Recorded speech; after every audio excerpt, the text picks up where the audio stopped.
Listening to podcasts is a lot like eating a submarine sandwich. Making a podcast is a lot like making a submarine sandwich.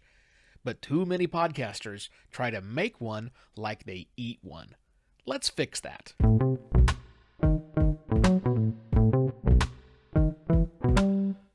Hello and welcome to another Podcast Pontifications with me, Evo Terra. So when I started this show all the way back in 2018, it wasn't a podcast. It was a live video I did on Facebook. Yeah, I know that's weird. Look, I'm a podcast guy, as is evident by the 20 years of experience I have in podcasting and that fancy Hall of Fame award over my left shoulder. But I always like to try new things out, and that seemed like a new thing back then. Well, now fast forward some 550 episodes later, Podcast Pontifications is now a real podcast, and that's also a video, and not just a live video. I've all but abandoned Facebook personally, and as long-time listeners or watchers or readers know, I make every episode of Podcast Pontifications available in multiple formats. There's the audio episode, there's a fully written article that a few hundred people get emailed to them, and a video for YouTube. Oh, and both the audio and the video are fully transcribed by a human. I want everyone to be able to get the content the way they want to get the content. However, I produced dozens of really good, insightful episodes that didn't get that full treatment and are now buried at the bottom of the archive. So no, I'm not rebroadcasting them because a lot in the world of podcasting has changed from then to now. But I am revisiting them. I'm taking the topic and the angle from some of those shows and then re-pontificating, if you will, to bring that content up to snuff for today. And so today, let's talk about sandwiches and how sandwiches relate to podcasting. Specifically, what sandwich makers can teach us podcasters. Now let's think about the creator for just a moment here. And for the purposes of this thought exercise, I want you to think about what I was brought up to call a submarine sandwich. Now, you might call it a hoagie or some other weird colloquialism where you lived, but you know what I'm talking about, that long tube of bread that you get from a myriad of fast food joints or maybe even your local bodega if you're lucky enough to live in a city with bodegas on every corner, which I am not, but I am digressing already. Now, imagine you've just purchased your submarine sandwich, or your hoagie, and you start eating it. Where do you start? From the middle? No. And okay, well, maybe you slice your sandwich in half and start from there, and fine. But really, you have two different sandwiches, so I'm not getting into that. But also, you don't start eating them from the middle either, do you? No, you do not. You start at one end, and you keep eating from that same end until you reach the other end. Or because you give up, because maybe you didn't like it, too much mayo. You ran out of time to eat it, or maybe you had your fill. Regardless, you started from one end and progressed in a linear fashion towards the other. And that's exactly how podcasts are consumed by listeners. That's exactly how you consume a podcast. You start from the front, not the middle. Starting from the middle on a podcast is hard. Just like eating a submarine sandwich from the middle is hard. So no, you start from the top and you listen until you reach the other end. Or you give up because you didn't like it.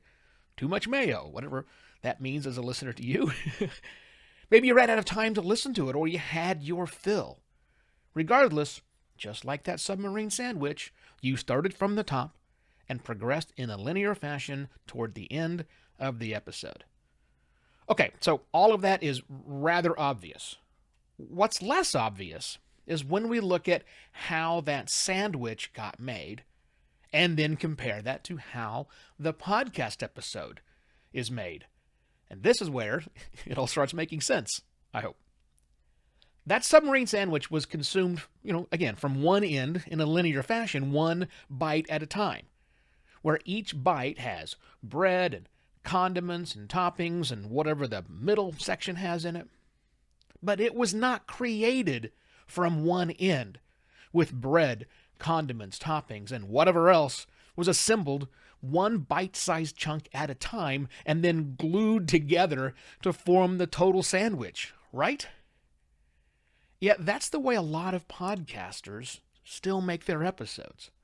They're assuming, wrongly, in all but a few exceptions, that the best way to assemble an episode is the same way that episode will be consumed. In other words, they hit record and do everything live in a linear fashion. Now, can you make a podcast like this? Sure, lots of shows do it. There's a whole suite of tools now, from hardware and software, that make it easier than ever to record and release an episode in nearly the same amount of time as it takes to listen to that episode. So yes, you can, but I don't think you should. Because today there are more appropriate places for that record and release style of episode production that existed just a few years ago.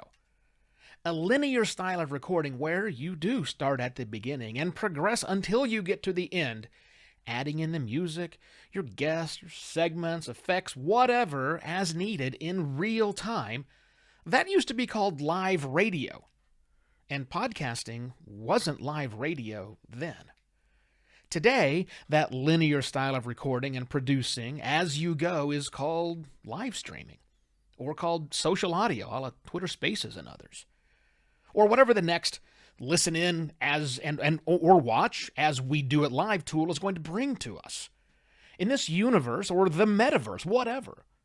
Those platforms and the audiences who gravitate towards those platforms are perfect for that style of podcasting, that style of production, record and release.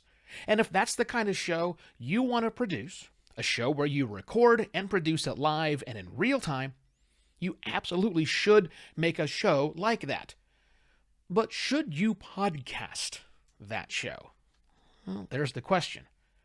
As these alternative content consumption and creation tools continue to proliferate, I think we're going to start seeing a division in audiences and audience expectations.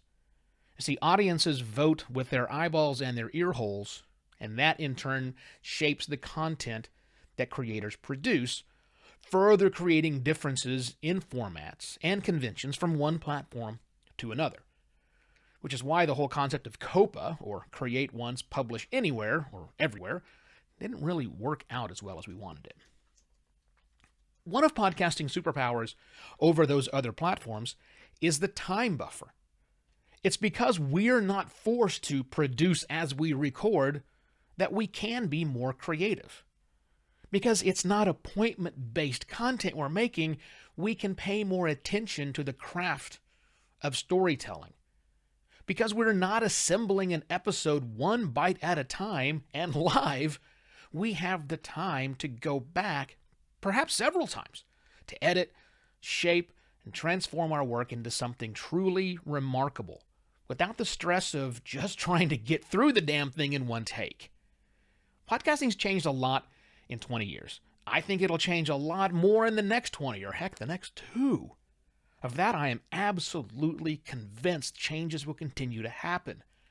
But if you look at the larger universe of podcasting, which is now millions of podcasts strong, you'll see that podcast listeners are voting for the kinds of shows that take more time and care than can be put into a linear, record and release style of podcast. Now, as with all things in life, your mileage may vary. It's possible you're listening to this right now, shaking your head and preparing to send me your stats that prove your recorded and released show is growing.